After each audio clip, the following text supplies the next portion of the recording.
بسم اللہ الرحمن الرحیم، السلام علیکم ورحمۃ اللہ وبرکاتہ۔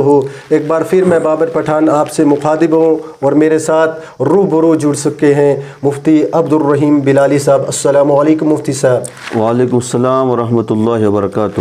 مفتی صاحب، ہمیں ایک نکاح کی مجلس میں بھی شرکت کرنی ہے، تو حضرت جو آج معاشرہ چل رہا ہے نکاح کے حوالے سے ہم سوال کریں گے کہ آج جو معاشرہ چل رہا ہے، اس وقت یہ دور چل رہا ہے، تو اس وقت میں نکاح کتنی ایج میں انسان کو کرنا چاہیے اور کن خرافات سے بچنا چاہیے نکاح کے اندر؟ بسم اللہ الرحمن الرحیم۔ یہ تو ایک اہم سوال ہے جو آپ نے اس وقت بیان کیا ہے، اور اس کا جواب بھی بہت لمبا چوڑا ہے، لیکن چونکہ وقت ہمیں اجازت نہیں دیتا ہے، اور انشاءاللہ مختصراً اس کے جواب کو ہم یہاں دہرائیں گے۔ وہ یہ ہے کہ سب سے پہلی بات یہ ہے کہ اللہ رب العزت نے جو ہے انسان کے اندر ایک جذبہ رکھا ہے، چاہے وہ مرد ہو یا عورت، جو ہی یہ بالغ ہو جاتا ہے تو اس کے اندر ایک پیاس اور ایک چاہت پیدا ہو جاتی ہے۔ یہ فطرتاً اللہ نے اس کے اندر رکھی ہے۔ جی، تو والدین کے اوپر ذمہ داری عائد ہوتی ہے کہ جس طریقے سے وہ اپنے اولاد کی ہر ضرورت کو اور ہر خواہش کو اور ان کی ہر چاہت کو پورا کرتے ہیں، جی، اور ان کو اپنا فرض منصبی سمجھتے ہیں۔ جی، اسی طریقے سے والدین کو اس بات پر بھی فکر مند رہنا ہے کہ جو ہی میری اولاد بالغ ہو جائے تو ان کو ایک اہم چیز کی ضرورت ہے، اور وہ نکاح ہے۔ جی، جتنا ہم وقت پہ نکاح کو انجام دیں گے، اتنی ہی جو ہے ہمارے معاشرے کے اندر خرابیاں، بے حیائیاں اور بے شرمیاں جو پھیلی ہوئی ہیں، ان کا سدباب ہو جائے گا۔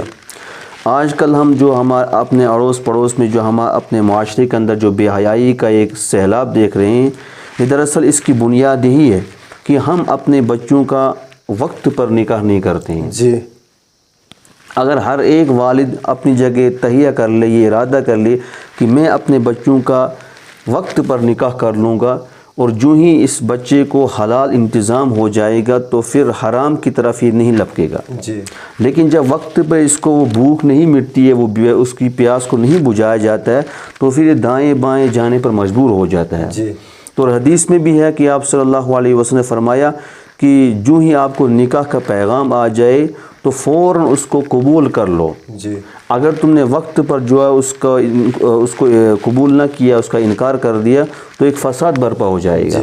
تو لہٰذا ہمیں حکم دیا گیا ہے کہ ہم اگر معاشرے کے اندر سدھار لانا چاہتے ہیں تو اس بات کو اپنے ذہن میں بٹھا لیں کہ ہم اپنی اولاد کا صحیح وقت پر اور سادہ سے طریقے سے جو ہم ان کا نکاح کریں۔ جی، اور کبھی ایسا بھی ہوتا ہے کہ نکاح تو ہم وقت پر کرتے ہیں، لیکن اس نکاح کو ہم نے اتنا مہنگا کر دیا کہ اب کوئی نکاح کر نہیں پاتا ہے۔ جی، ایک مسئلہ تو یہ بھی ہمارے معاشرے میں ہے بالکل، کہ نکاح کو جو نے بہت مہنگا کر دیا ہے، اس کے اندر بہت سارے رسومات ہیں، فضولیات ہیں، لغویات ہیں، رسم و رواج کے اتنا اہتمام ہم نے اس میں کیا ہے کہ اب ایک عام انسان جب اس کو کہا جاتا ہے بھئی نکاح کر لو تو وہ پیچھے ہٹ جاتا ہے۔ جی، وہ کہتا ہے میں سب کچھ کرنے کے لیے تیار ہوں، لیکن کم از کم نکاح کی بات مجھ سے مت کہو۔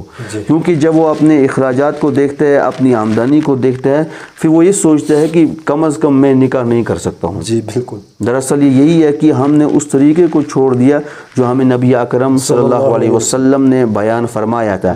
آپ نے فرمایا تھا اعظم النکاح برکت ایسر مؤنہ، سب سے بابرکت نکاح وہ ہے کہ جس کے اندر کم خرچہ ہو، جی، جس کے اندر مشقت بہت کم ہو، یہ نکاح بہت بابرکت ہے۔ لیکن اب ہم دیکھتے ہیں کہ نکاحوں کے اندر وہ برکت نہیں ہے، اتنے نکاح نہیں ہو رہے جتنے طلاقیں آج کل ہوتی ہیں، اور حد سے زیادہ اختلافات رشتوں کے اندر پیدا ہو چکے ہیں۔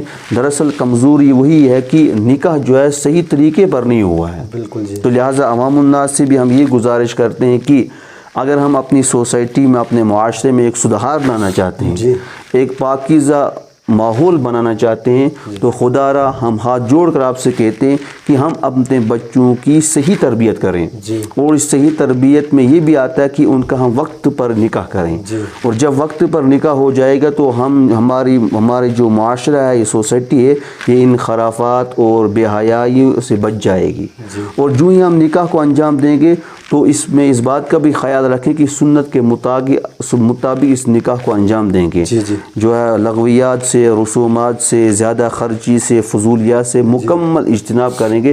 انشاءاللہ اگر ان چیزوں پر ہم نے عمل کیا تو ایک نئی ہم اسلامی بہار اپنے معاشرے کے اندر دیکھیں گے۔ مفتی صاحب ایک اور سوال آیا ہے کہ اگر رخصتی سے پہلے شوہر کا انتقال ہو جائے تو مہر کا کیا حکم ہوگا اس کے لیے، یعنی دلہن کے لیے؟